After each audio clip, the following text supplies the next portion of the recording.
You always start with one strength. That's how you attract people. If you say I'm A plus B plus C, then people get confused. You find that you don't have a meaning in your life, right? What's your value? You look at people always busy and you became jealous. Do you think like AI is gonna like screw the world up? Godfathers of AI to lead us into different directions. I love to see that. If they're working towards the same, like I'm worried, right? Yeah.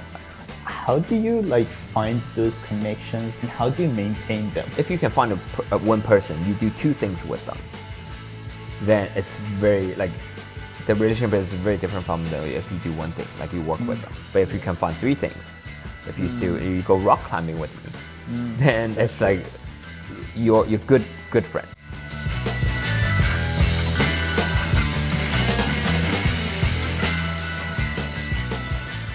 What is your favorite fun activity in your free time? Play sports like soccer, basketball, and different types of sports, and do some reading sometimes. Reading articles and blogs, and Oh, that's listen to podcasts. Okay. And do scan as well. Fair enough. When you go for sports stuff, do you go with your friends or something, or Yes. is it like new Yes. people? Okay. I love team sports and more competitive, and as long as there's a scoring system, I feel that they would. Like, I can feel the winning attitude and the teamwork. That's pretty cool, actually. Yeah. That's true. Do you want My favorite thing to do, I recently started a new hobby, is to do the artistic notebook, like using some colorful pens or tapes to do your journal stuff. I found that's very healing process. It's I'm not really good at writing, so doing artistic will allow me to be fully passionate on. Yeah. What about you? For me, it's dependent on the people who I hang out with. I really like to do it in a group setting and not like one of those people who loves to stay home. So sometimes sporty stuff, if I have the friends like rock climbing and swimming and stuff, sometimes like going something a little bit crazier like escape rooms or jet ski or something like that. Sometimes more relaxed activities like cafes. Yeah, I also like these board games and cards. Oh, that too, yeah. Yes.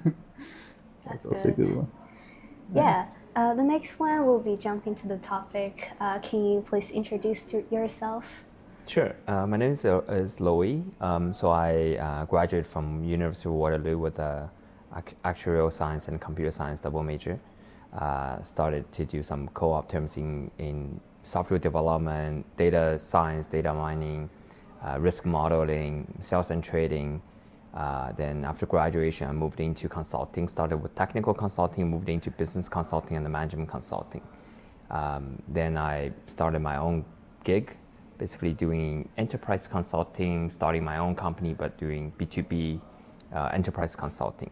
So once I have that, we grew the team to 14 people, and then some projects got changed, restructured, and so some people came back on bench, and we wanted to utilize their time to train some young people. So we did some internal training, and then we realized, okay, externally we can do some training as well. So we help people outside of our organization, young people, and then they got good jobs. So I transformed this type of business into a Uber-style career consulting model.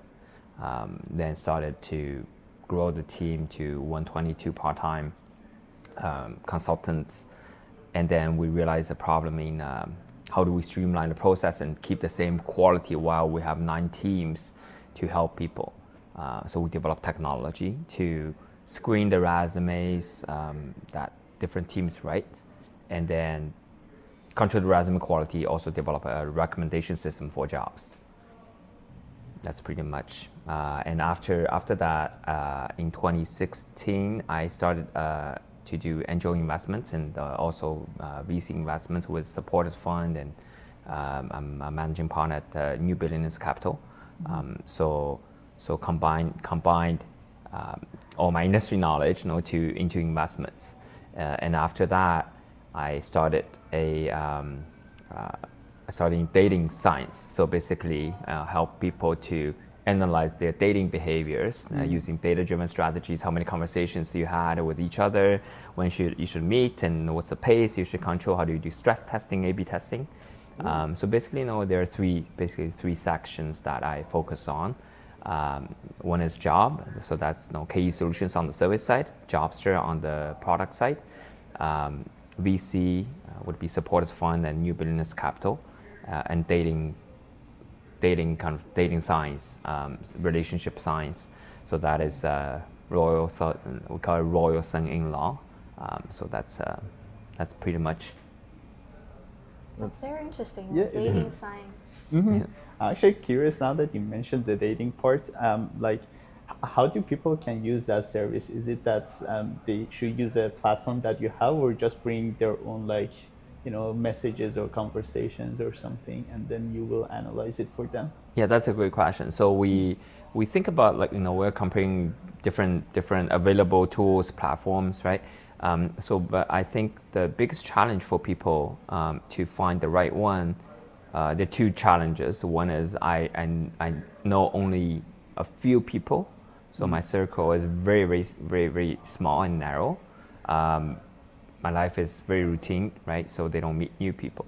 The second challenge is I've met so many people.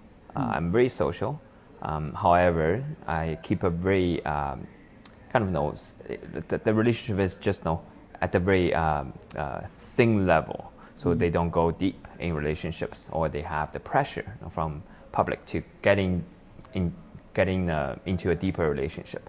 So these are the two types. So for the first type, they don't know people. We have a platform to match you with someone. We have an algorithm to match you with your personality, MBTI, and body mass kind of index. And so we have different measurements to match. So it's one-on-one matching every week for free. And if they want more results guaranteed, so we have a 6-month guarantee program. So they don't succeed, they don't pay. So then to help them to kind of secure your relationship with your target. That's really sick, actually. You should try it out. Yeah, that'll be fun, actually. And also for the data that you guys analyze, like how would that be like? Is it you guys analyze the behavior match, or because you mentioned the type of text and how often you guys how frequent you do that and right. So we're very data driven. So when we collect first stages, we collect requirements, right?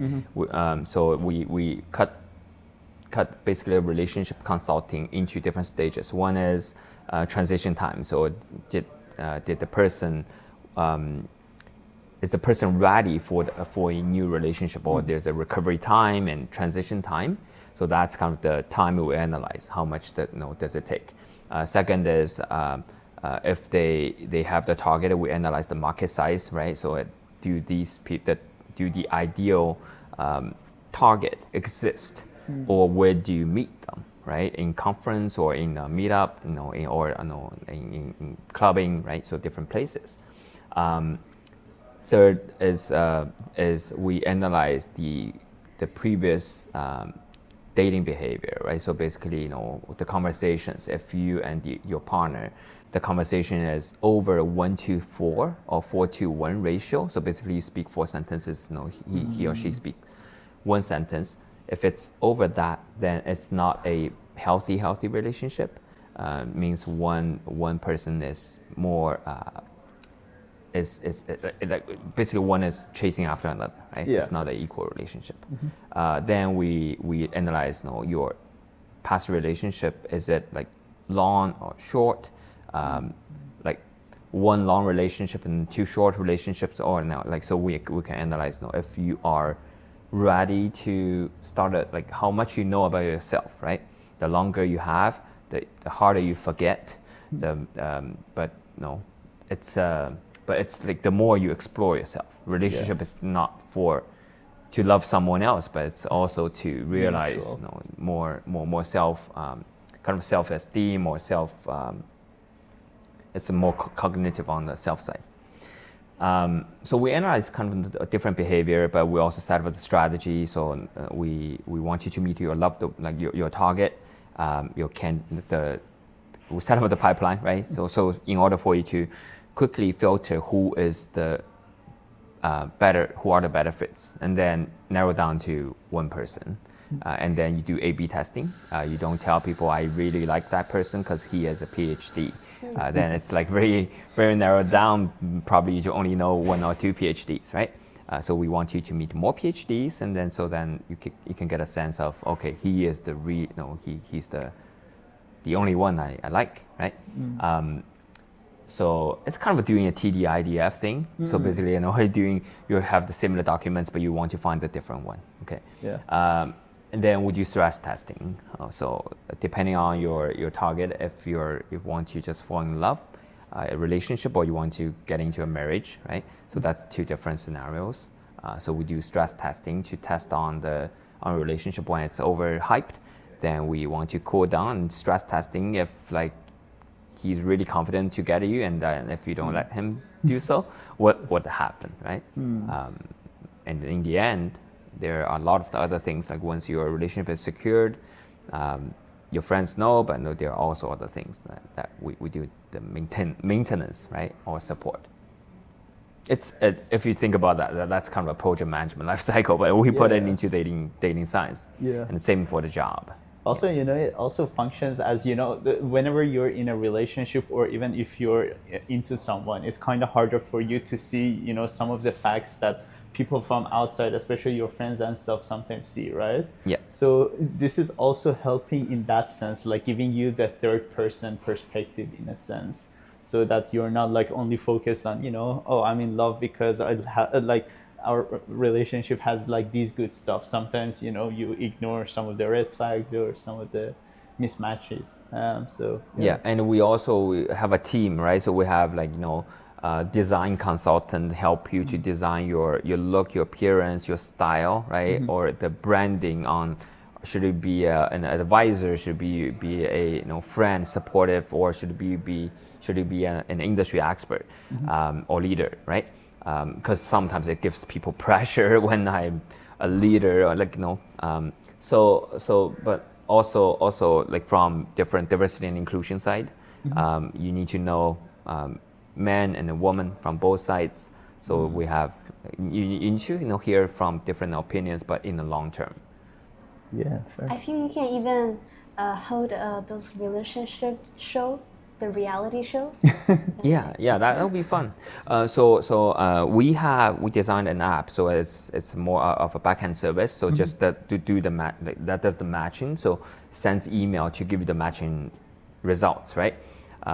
So we try to make them to meet somewhere, but sometimes they want to change the places. So then we're still trying to figure out what's the best way. So based on their monthly spending, for example, when matching criteria is your monthly spending, it doesn't matter you're a billionaire or like I'm just making a very normal living, right? But it depends on how much you spend. So that behavior, like monthly spending behavior, is one of the key kind of metric for us to do the matching. But yeah, so and we want to develop an app to kind of synchronize online behavior and offline behavior. So we don't think you are verified, then you're top notch. It should be verified by people, right? Yeah. So once we encourage them to meet offline, and then we collect feedback from the offline audience.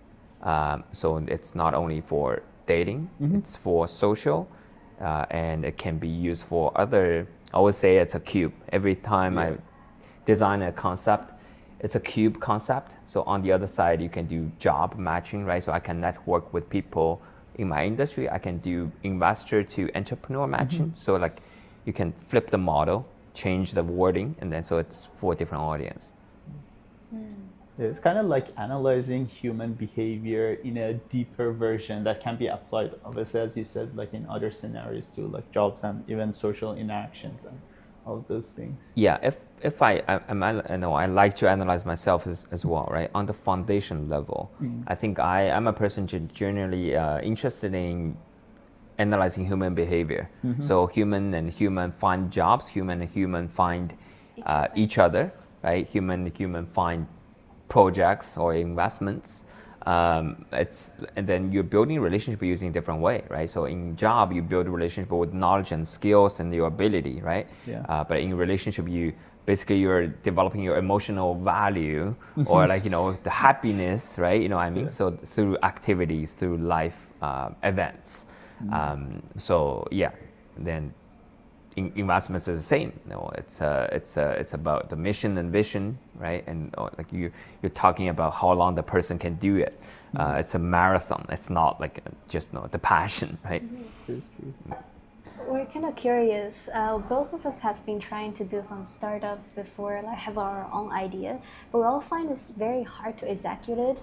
Like we have the idea, but like how to find the right teams, or how to fit in the legal framework, and then to actually run it, to find our audience.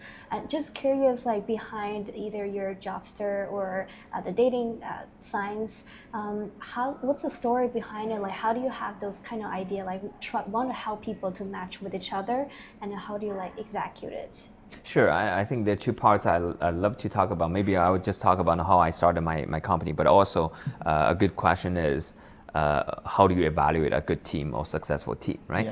Yeah. So how I started my company is I always ask people to start a company. That's a sacrifice. You're not like ask for return because I'm getting paid 300K, 400K. I leave my job and take a 50K job. A CEO can pay yourself now 80K, 50K. Okay. So you sacrifice 300 to 400K like from a flag company type of big tech giants, and you started to pay you low. Even 5 years, it doesn't equal to your 1 year like annual salary. Yeah. So that's a sacrifice. But you can have the potential to be a billionaire, right? But do you enjoy the journey? You're not like, if you're just saying, I want more money, then you're going to start one business and then another, then none of them would go successful, right? So it's a patient, I think it's a marathon, it's a patience game. It's not the person who does the job like best win the fight. It's the person who lasts longer, right? Win the fight. And then, so I that's why I always ask people, if you don't, it's nothing money related, would you do it for forever or for long term? So I fired at the age of 29, and then started to, I sat at home and go to the restaurants I like, go to the coffee shop I like, and then it's really boring. You find that you don't have a meaning in your life, right? What's your value? You look at people always busy, and you became jealous. People are jealous of you, but you hate yourself. Yeah. And then I started to do things as a volunteer. I love to serve senior community. I love to help people write resumes, do interview preparation. I've done that for even before I started my career consulting business. I've done this for free for 8 years since I was in school. I just love to help people.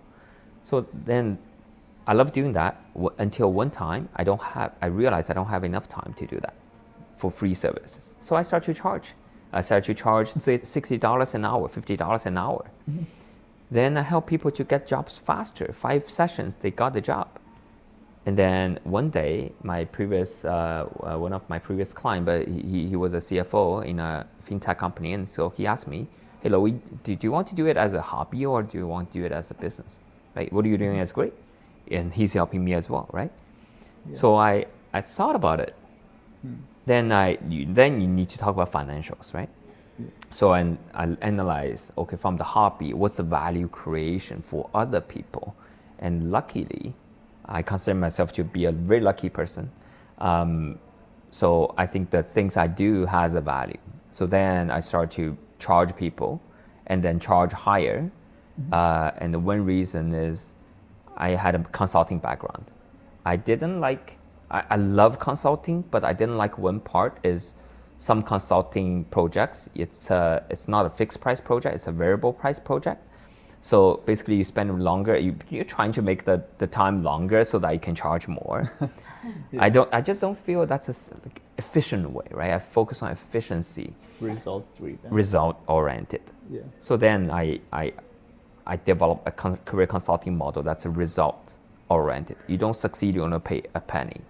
I think that's the right way to go, or that's a transformation from a kind of consulting, and you stay on PPT and things never get implemented. There's no result. There's always strategy, and but it doesn't land anywhere, right?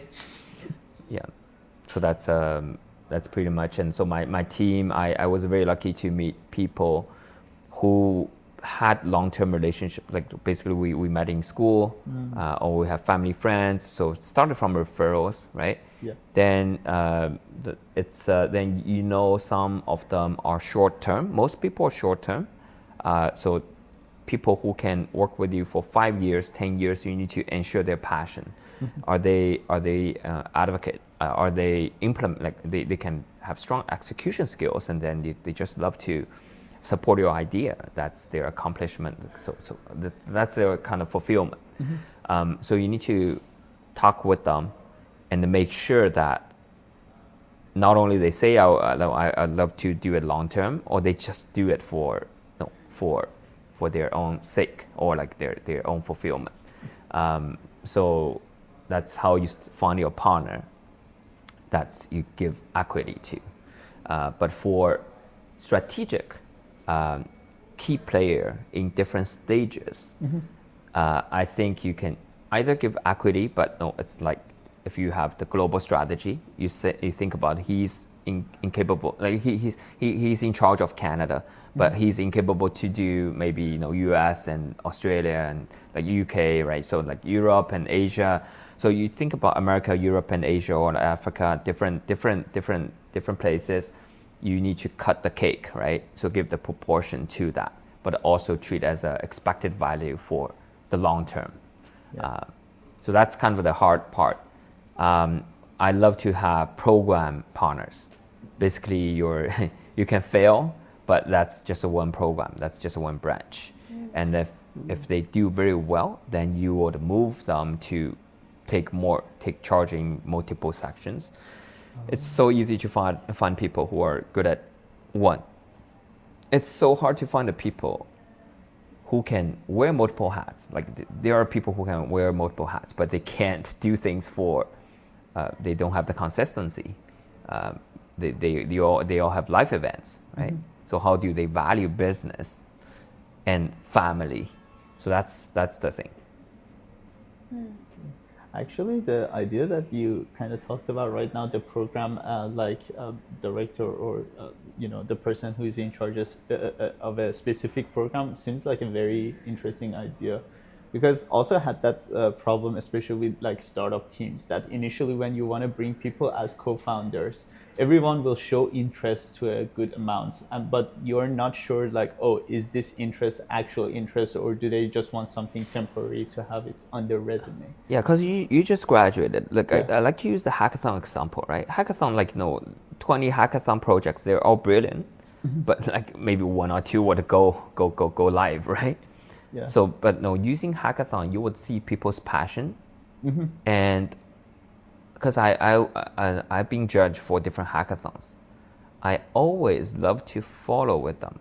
The advice I have for you is, if you really like do not think about the project just to win the hackathon, right? If you really like it, no matter whether you're first place or third place or 20th place, keep doing that, right? Learn from that experience. So I always love to follow up with them in 6 months, like on LinkedIn or whatever, just to see if they're doing that. If they're doing that, I know that's their true passion, right? But no, program managers, program partners are like hackathon. You try, okay, we have the same interest, but would they do it for a long time, 6 months or 2 years, and you see the potential, right, for you to make the partnership. So basically you set up like a temporary goal and you try to achieve it, and depending on the performance and how each of the people like prioritizes the team, you kind of understand. Yeah. That's a very good way to filter people, actually. Yeah, it's a test water, and you don't guarantee them like I will. Like, if you do this well, then you're going to get hired. No, like you don't. You just tell them how about like tell me what's going on, right? Yeah. When I invest in companies, I always tell them, I'm not going to invest in you, but trust me, as an advisor.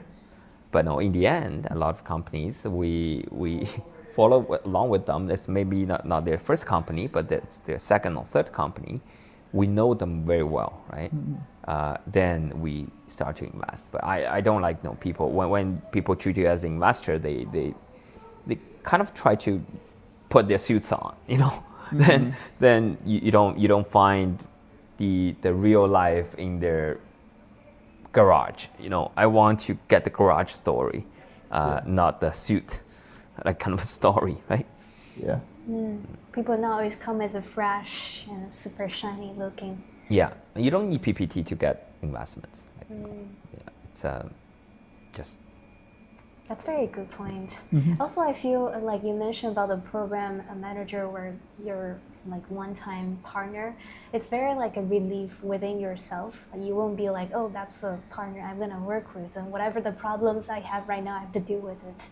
But like if you put in like a one-time tryout for yourself, Yeah. I think it's a really good strategy Yeah. to use. And it's also compatibility, right? Like how the team, my team is my MBTI is like ENTJ, or sometimes I'm like freestyle, and so I'm ENTP. But my co-founders are mostly INTJ, so that's a very good combination, right? My problem is I have so many ideas. I don't know, like most of them are stupid. I need someone to tell me, like I don't need people to give compliments more, because like it's not helpful. it's just making me more confused or like more uncertain, right? So but I like people who can tell me exactly this can't be done. I like that. And in the end, I would find some very, very successful, brilliant idea, such as the career consulting, guarantee people, then charge them. Most people don't think it's worth the time because they want to get paid every hour. Then what I do is I would pay them. If the person failed, I would lose thousands of money, right? Like thousands of dollars. But I like the different personality, diversity and inclusion to control and audit.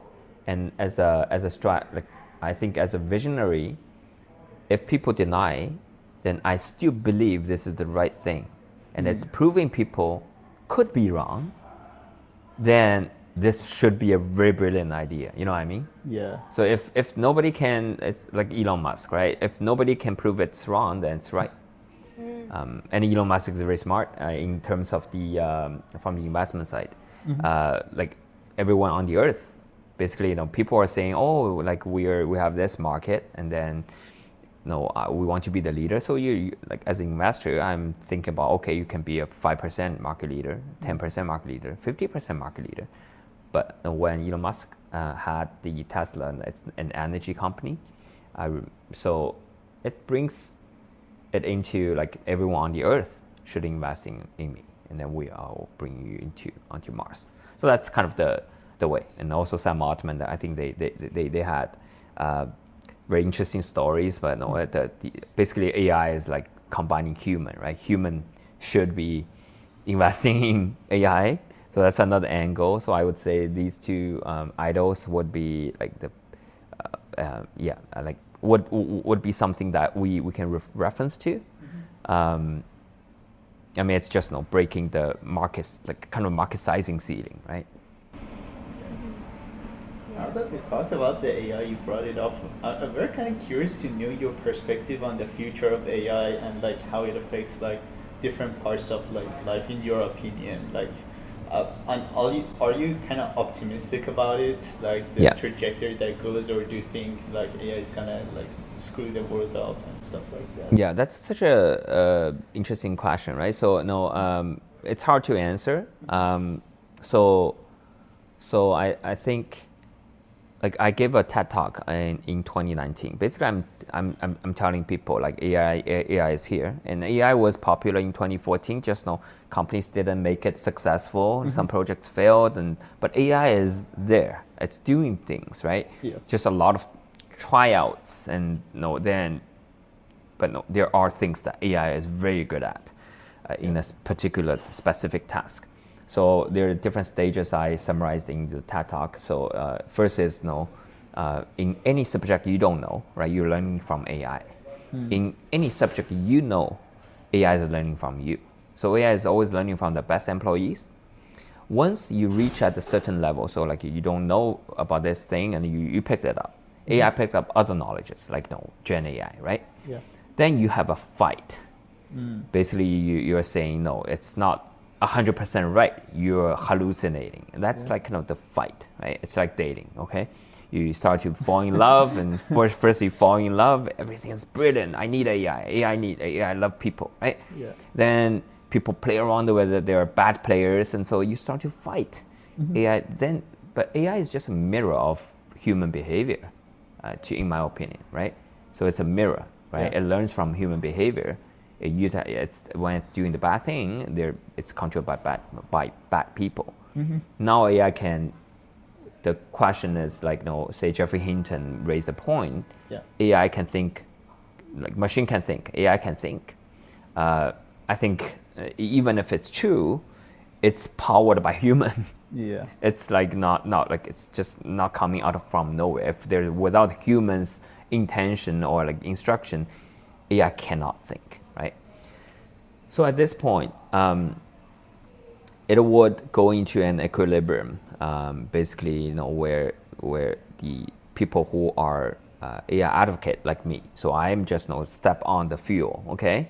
There are AI safety player. A lot of people left the OpenAI and started AI safety companies. Then like when things are there, we get fraud, but we're picking up and to kind of don't get cheated, right? So I think there are brakes companies, right? Yeah. So AI safety, AI ethics, but there are also a big group of AI supporters. So they're the users. They are adopting to AI. So how can we make the fuel and brakes, so the gas and the brakes fight in the right pace to support the biggest group of the people who benefit from AI? That's a question. I'm more supporting on the, I don't know. It's hard to, like, you have to stand, like Yang LeCun would say, AI is like pretending, right? Yeah. So AI doesn't win human, never win human. That's my takeaway, right? But Jeffrey Hinton is very worried about the future. I think this is also very true. Like when you just trusting AI blindly, then it's a learning curve. But when we have these key the godfathers of AI to lead us into different directions, I love to see that. If they're working towards the same, like I'm worried, right? Yeah. So then there are also like Sam Altman, like the big giants. Some companies are more brave in releasing things, and some companies are more conservative. So I do see, okay, as long as we have different players and making things in different directions, I think in the end it will come into a very good equilibrium. Yeah, it's very exciting to see where it goes eventually. Yeah. So we'll see. Yeah. But I mean, agentic AI is like, there are way more things we can do. There are way more things we can automate. Different industries, right? Technology industry, service type of industry, manufacturing industry. So I think it's at a very exciting stage. Everyone can start a one-man company and then just do crazy things. And the nice thing about AI is you fail so fast. Before, you don't fail that fast. Then you're kind of doing the thing for a long time. Then you realize, okay, it's not going to be successful. But in AI, just people copy very fast. If people can copy you, you don't win, right? That is true. Yeah, it speed up the process for sure. Yeah, like those soft wrap, like the shell just use ChatGPT as a and put a wrapper, then it's not going to say like a wrapper company doesn't have to fail. But the wrapper company, you have a lot of competition, so you have to have user experience and other things and to support to make it successful. Yeah, that's true. Also, sometimes those big AI models sometimes do stuff that wrapper companies used to do. So technically, they're getting replaced by the model that they're using. Actually. Yeah, they're waiting. Like if you have a market share, either I buy you out or like I develop my own way, right? Like I develop my own product. Yeah. Right. The next question is kind of about like you kind of mentioned in the earlier as well. It's about team management. In your opinion, what do you think the most important quality for a successful team? Yes, it really depends on it's an hourglass shape. So basically, people who are very experienced, or people who are like students. They kind of need very clear directions. It's surprising, people who are very experienced, they also need clear directions. Usually they're an SME who are experiencing large companies. They typically do one thing, like they manage one department very well. So if you give clear directions, then it's their bread and butter, they would do it very well. But they are very structured to step into another team, another department, right? Yeah. They can collaborate, but no, if you ask him or her to take different functions, it could be challenging. There's a huge risk, or he or she might not accept it. But also for students, I work with students a lot, like my team does as well. It's very important for them to know exactly what needs to be done. They like to copy the existing process. If we meet people who are very brave in innovating something, like the Jobster resume generator was developed by a year one student from Waterloo, so it was like very exciting. But you don't meet this type of people like that often. And then we need to inspire them by sharing the big picture with them, the mission, but in a fun way, right? So because mission and vision, when I was young, I could never figure it out. Every company speaks the same. I could not distinguish. But mission and vision, when you have more experience, you look at more company. There are companies who do things for good, who have a good intention. There are companies who just care about their shareholders, making profits, right? Or they're forced to do something, right? So I think managing the team, it's very important to set up your foundation team, your starting team, if you're starting a company, because that establishes the culture. If you're say in fintech, right? They're payment type of company. You don't do things wrong. You do things fast, right? That's the key. So execution. That's kind of the resource you need. If you're in credit, then you need to be more analytical, strategic. So who do we lend money to? How much can we lend them, right? Or if you do wealth management, that's more related to a more broad, like a product and market. So there are so many products, there are so many different market segmentations. So it's more like, it's not a one specific problem like lending. It's more broad, although it's investments, but your client segmentations or your product, there are way more choices. But the team structure is very different. And even fintech, because you think of fintech, they should have some similarities. But even for different business, one type of business, even the 5 banks in Canada, the top 9 banks in US, they have different style. But your founding team, your startup team would have a culture, also the way they do things. If they're pushing for results, if they push for innovation, if they push for team bonding kind of relationship, it all matters. there's basically no set formula for a successful one. Like depends on your goal and the team, and there's so many different variables. Yeah, basically you need to draw the kind of the triangle or the radar map in a way, right? Eventually you become like full in multiple aspects, but you always start with one strength. That's how you attract people. If you say I'm A plus B plus C, then people get confused. That is true. Yeah. Yeah. Also, I'm kind of curious because you have a lot of connections. You know a lot of people from either industry or universities and different places. How do you like find those connections? Is the first part of the question, and the second one, which is I guess equally as important, how do you maintain them? Like when you are connected with so many people, like following up with them or keeping a continuous connection, how do you manage all of those? That's actually the question. That would be my favorite question, and I guarantee I didn't discuss with you, right? Yeah.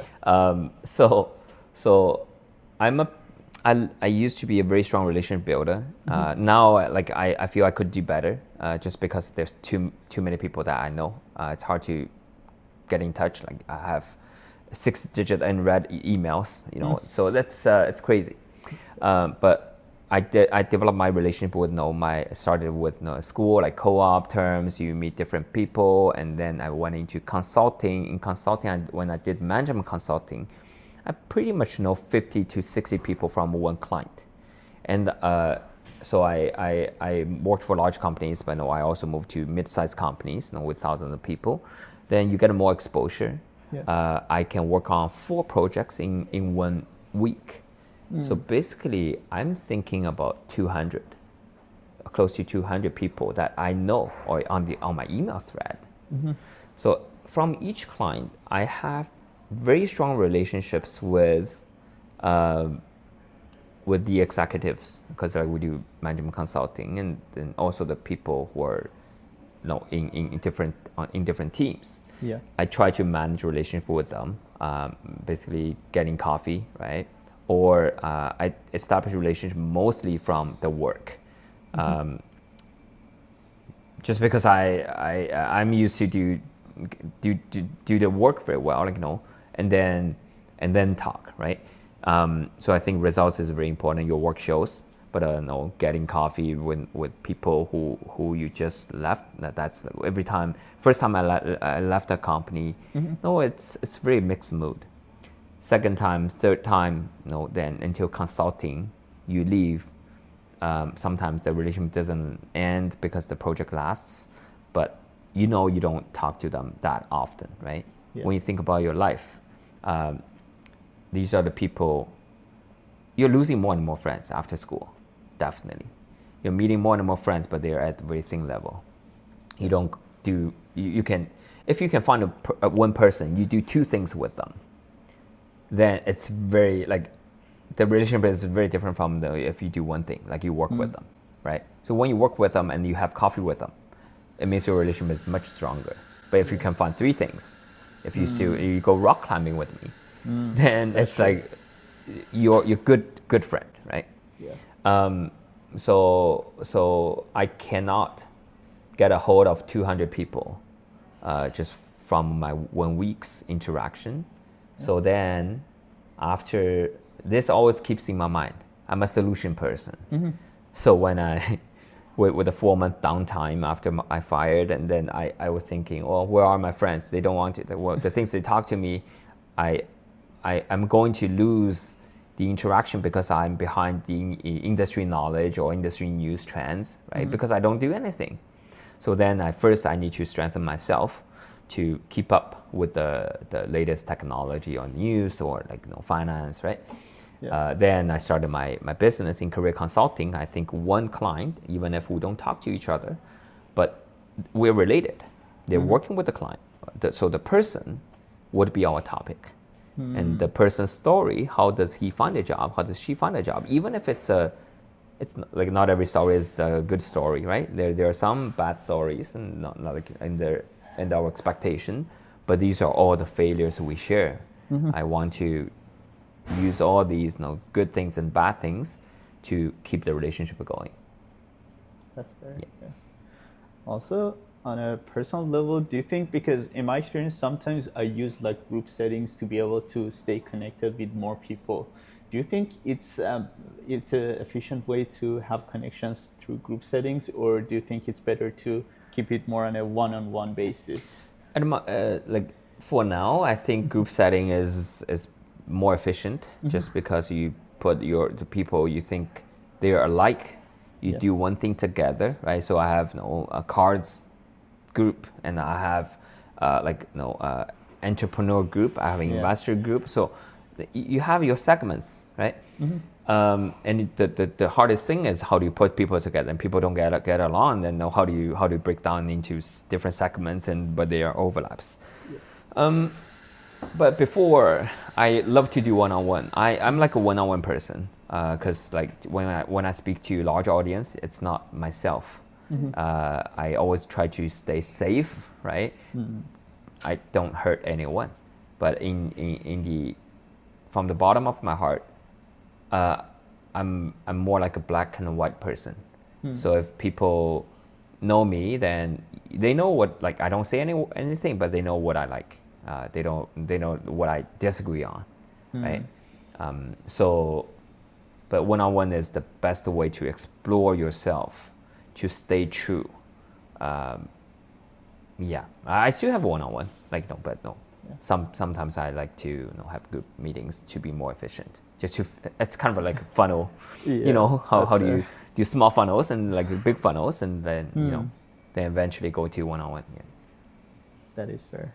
Sometimes I use the reverse version. Like, I know a bunch of people in a one-on-one situation, and I'm like, okay, this group might work together, based on what I know about like this person and that person and this person, It's always like that. Business or relationship is like, you have verticals, and then you consolidate, aggregate into a platform, and then you have different verticals again. Yeah. So that's different stages. You do this in iterations, right? Yeah. But no, things will get busier and busier. I admire people who can have 5 friends all the time, or like I can shuffle the friends, but they all only have 5 friends. The life is so simple. I know my university life was at one stage. I was like that. It's very simple. It doesn't go back, but I think that's also very good living style. So 5 very close friends that you hang out with all the time, basically. Yeah, you can trust them, and all the rest, you put a wall.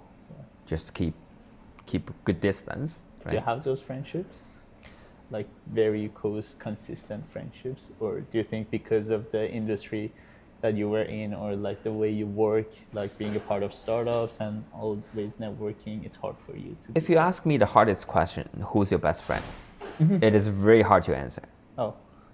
For me, because I have an hourglass kind of friendships circle. So Can I say top 5, for example? Yeah, so I would have in mind, but these top 5 may be the person who I talk, who are very close with me, in university, but we didn't talk for 3 years. But I still feel like, the moments, like the memory, it would go back, and I trust them if I need something, right? If my grandmother needs to be taken care of, like it's real, right? They help, they would help out. Yeah. So it's not about recency. For me, it's like most people would put more focus on recency and efforts, like the people I spend most time, the people I met most recently, then it's there. But to me, I think I'm more rational. Like I would say, put my lifetime long. Who are the biggest player? Who do I trust most? The history basically matters a lot. Yeah, even if I don't talk to them for 5 years, but I still treat them as my best friend, and they don't have to know. Do you think it's mutual? Like, do they feel the same, or is it? It's such a great question. If it's mutual, I think in friendship or dating, it's not mutual. If you can find someone you love, it's not easy. Why do you need them to love back? Yeah. Right. So friendship is the same thing. You treat them as a friend, not just because you expect them to help. Yeah. it's because you want to be friends with them. Like most of people want to be friends with idols, with superstars, right? Why? Because they're famous. If you're friends with them, like it makes like your, like, I don't know, like your fame goes up. But to me, it's like I like the way they treat me. I like the way they live. You're comfortable with them, enjoy Yeah. spending time with them. Yeah. So just know you like the way they live. You admire, and then you're happy for them, to live that way. And you always like to me mutual is like I would definitely help the friend unconditionally, Yeah, right? But I would not expect them to help me. I see. I'm not shy to ask them, but if they say no, I don't think then it's not. You don't get sad You know, about I it. don't think they're my best. Like you know, I don't want to treat them that way. I don't even think about whether they would help me back or not. Fair enough. It's a one way. Like to me, it should be one way, right? It's very hard. Some people, they're very generous to their friends, and then they don't, like you said, like they don't expect people to pay them back or like to show the same efforts. But for them, it's very important to see that you're generous and then you're very like fully on. And then they will Thank treat you. the same. But it's a question of like if you believe people are kind, they were born kind or they were born evil, right? When you grow older, you think people were born evil because just when like if people treat you nice, you think it's normal. If people treat you bad, and then you will remember or like whatever, right?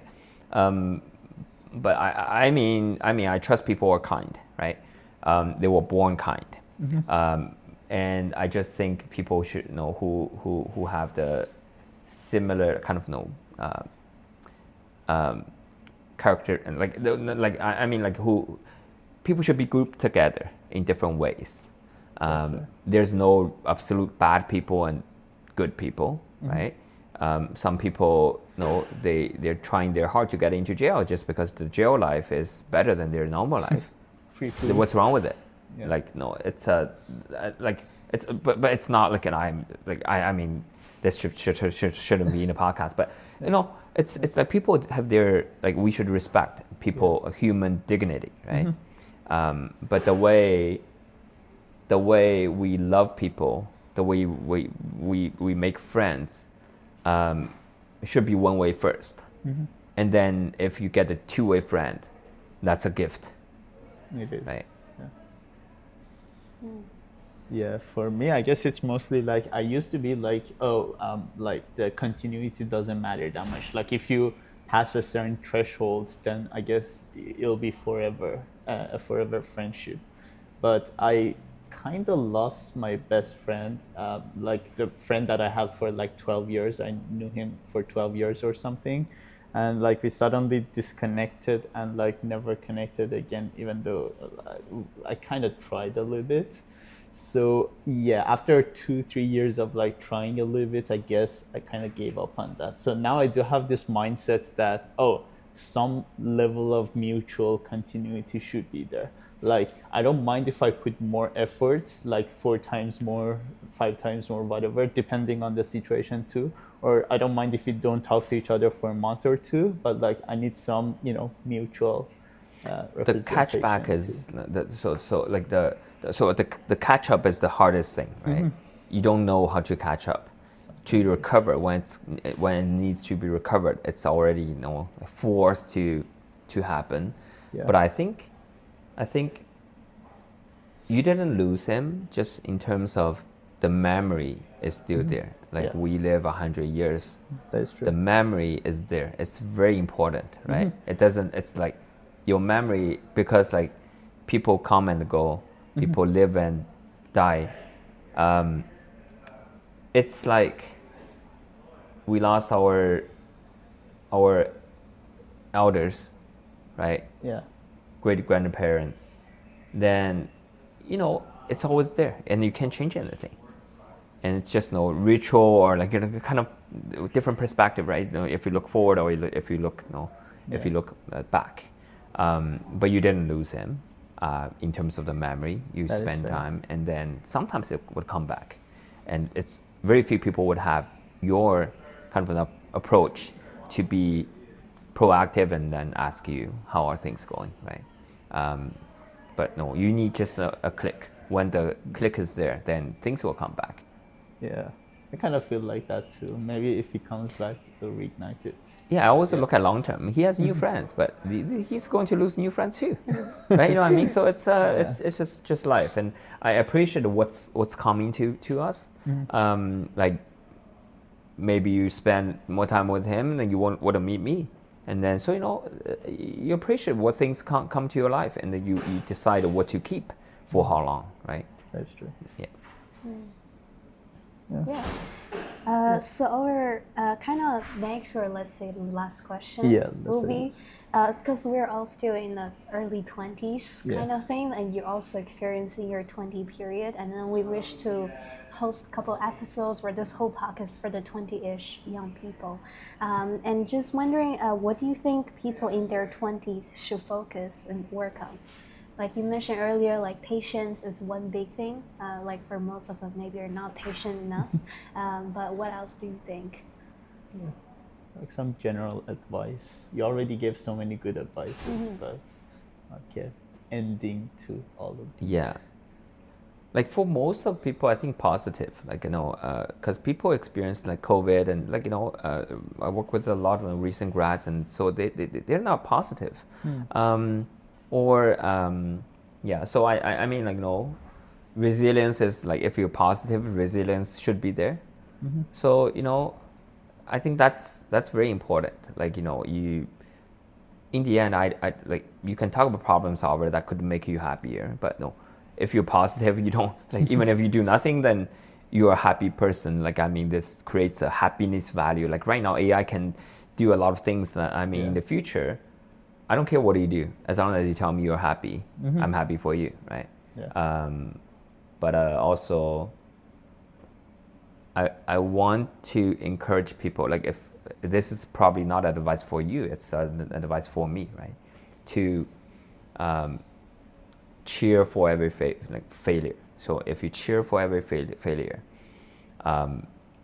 because the more you fail, the less likely you're going to fail in the future. So the more successful you will be, right? Like if you do things, try one thing. And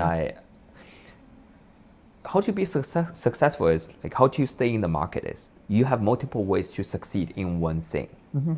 You have so many ways. So even if some way doesn't work, you always have other kind of alternative routes to get to the destination. Then you are unbeatable. Yeah. But when we fail, we always fade away, right? We don't kind of know. Do it anymore. We don't. Yeah, like we don't tell people.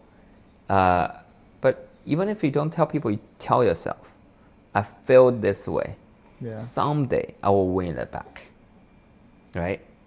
Then if you have that mindset, no matter what things is, you can forget 9 failures, but you keep one fail in mind. If you keep trying that, when things come along, you will feel you're very successful. You can, once you figure out that one failure, why it's wrong, you should be able to solve the other 9 failures and make one thing good, right?